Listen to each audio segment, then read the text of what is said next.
Hi, my name is Megan McMaster, and I chose to discuss the lumbar plexuses as well as the sacral plexuses. The lumbar plexus comes from the anterior rami and lies anterior from L1 to L4 vertebrae. They primarily serve the structures of the pelvis and lower extremities. There are two divisions, the obturator nerve and the femoral nerve. The obturator nerve travels through the pelvis to the proximal thigh, serves to the adductor muscles, hip joint, and the skin of the medial thigh. The femoral nerve is the largest nerve in the posterior division. It travels from the psoas muscle through the pelvis and under the inguinal ligament. Its branches supply the anterior thigh muscles, knee joint, and the skin that covers the anterior and medial thigh.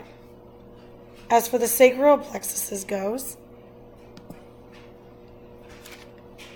these lie inferior to the lumbar plexuses.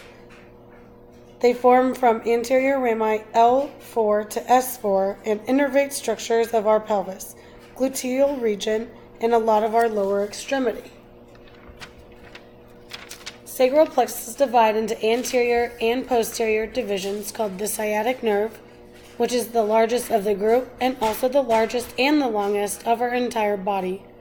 It splits into two main branches called the tibial nerve and the common fibular nerve. The sciatic nerve sends sensory to the skin and posterior thigh.